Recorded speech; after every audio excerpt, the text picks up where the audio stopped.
Saya sampaikan, tapi kami sampaikan data terakhir penanganan tindak pidana pemilu. Saat ini, sampai dengan hari ini, kita sudah ada data laporan dan temuan yang berasal dari Bawaslu sebanyak 114 perkara. Ini tersebar di seluruh provinsi. Kemudian dari 114 ini ada 21 yang diduga sebagai tindak pidana pemilu. Selanjutnya diteruskan ke kepolisian, di mana saat ini 13 posisi sidik, 2 SP3 dan 6 sudah penuntutan dan sudah ada yang vonis. Sementara itu dari berbagai permasalahan ini memang permasalahan yang paling banyak adalah kasus pemalsuan. Ini saat proses pendaftaran ada pemalsuan. Ini yang paling banyak, yaitu ada 8 kasus. Sementara money politik ada 6 kasus.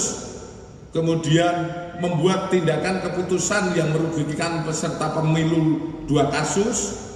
Kampanye di tempat ibadah atau pendidikan 1 kasus. Kemudian pihak yang dilarang melaksanakan kampanye atau tim kampanye 1 kasus, kemudian kampanye yang melibatkan yang dilarang 2 kasus, dan 1 perusakan APK. Itu secara rinci. Pak, untuk money politiknya, apakah asal dari uang itu kemudian di dalam dijerat dengan TPPU, Pak? Kita tidak mendalami TPPU. Ini terkait tindak pidana pemilu. Itu ada pasal tersendiri untuk money politik. Jadi saya sampaikan kepada teman-teman bahwa tindak pidana pemilu adalah lex spesialis. Contohnya dalam KUHP diatur tentang pemalsuan.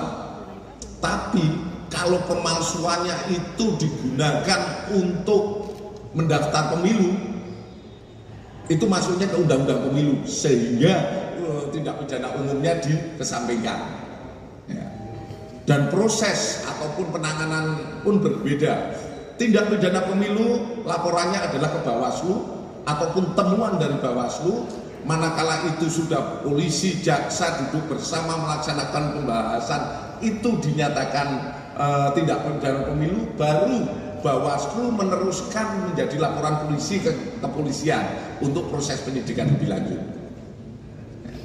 Ada tenggang waktu dan ada batasan waktu terkait beberapa tindak pidana pemilu.